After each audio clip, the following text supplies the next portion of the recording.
नमस्कार साथियों। आज हम बात करने वाले हैं शादियों में लगातार बढ़ रही अनहैप्पीनेस के बारे में या कहें डिससैटिस्फैक्शन के बारे में।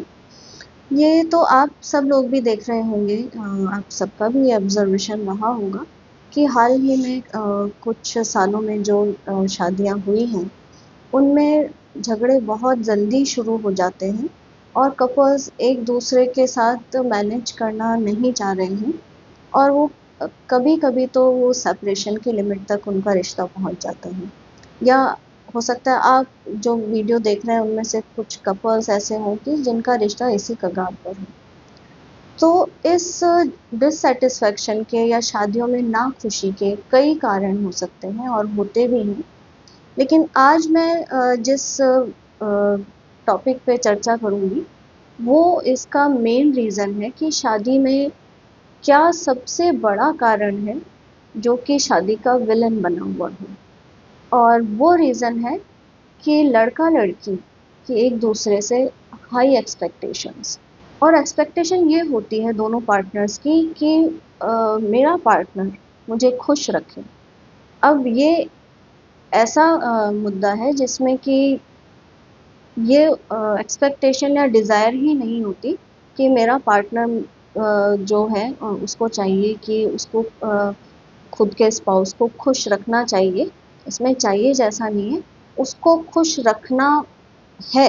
इस तरह का जो प्रेशर होता है रिश्ते में, जो एक दूसरे पे वो माउंट करके रखते हैं, उससे चीज़ें थोड़े टाइम बाद बिगड़ना शुरू हो जाती हैं। देखिए, अगर लड़की के केस की बात करें, तो हमारे यहाँ जो लड़की है वो इंडियन मूवीज़ देख के बड़ी हुई है। तो उसके दिमाग में जो हस्बैंड की छवि होती है, वो फ़िल्मी हीरो की तरह ही होती है कि उसका जो होने वाला हस्बैंड है, उसके पूरे नाज़ नखरे उठाएगा और उसकी खुशी के लिए पूरा जी-जान लगा देगा। तो यही सोच लड़की की रहती है कि मुझे भरपूर खुश रखा जाएगा।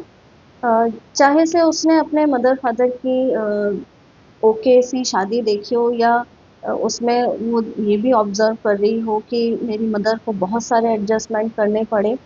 तो उसमें उसका यही पॉइंट होता है कि मेरी माँ तो वर्किंग वूमन नहीं थी, या हो सकता है अगर वर्किंग वूमन भी हो, तो वो अपने समय के अकॉर्डिंग उनका पुराना समय था, इसलिए उन्होंने एडजस्ट कर लिया। लेकिन मेरे केस में तो ऐसा मुझे कोई एडजस्टमेंट नहीं करने पड़ेंगे। और यही चीज़ें जो होती हैं कि जो अपने मेंटल लेवल पे वो ये सोच बना के चलती है कि उसको बहुत कम एडजस्टमेंट के साथ आगे चलना है शादी में। तो ये एक्सपेक्टेशन जब उसकी और स्ट्रॉन्ग होती जाती है, तो फिर वो आगे चल के शादी के लिए थोड़ा-सा पेन का सबब बन जाती है। और अगर बात लड़के के केस में हम करते हैं, तो लड़कों का तो देखिए हमारे यहाँ जो शादी का सिलेबस है, उसमें लड़कों के लिए सिर्फ़ और सिर्फ़ ये रिक्वायरमेंट मानी जाती है शादी के लिए कि लड़का कमाता हुआ हो।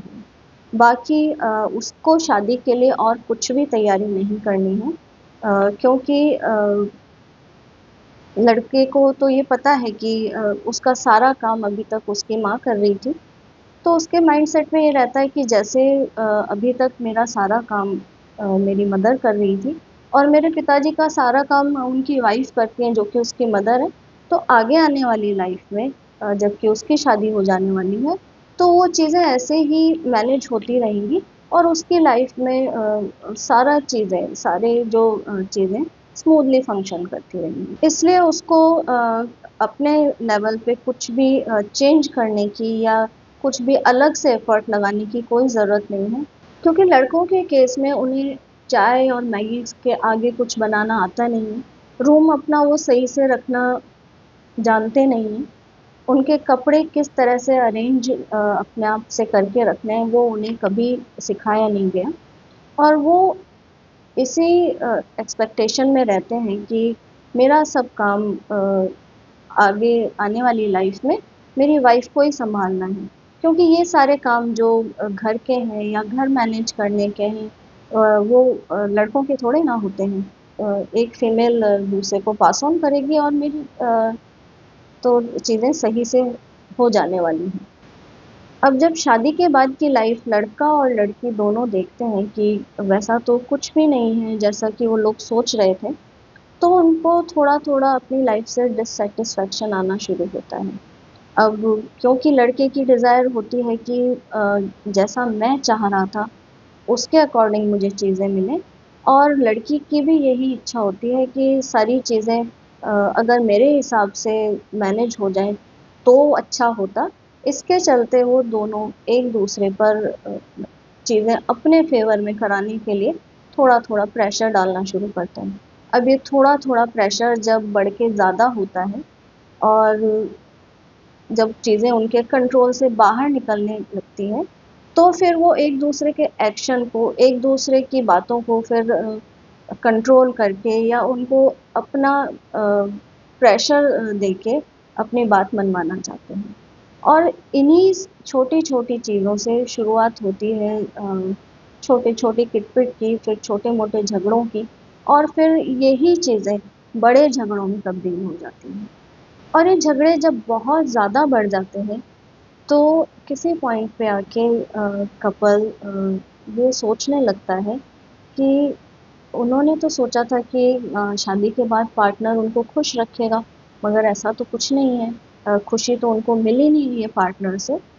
तो फिर शादी से उनका विश्वास उठने लगता है। शादी में उनको डिससैटिस्फैक्शन या घुटन या दोनों का कंट्रोलिंग नेचर है, तो जकड़न सी उस रिश्ते में वो फ़ील करने लग जाते हैं।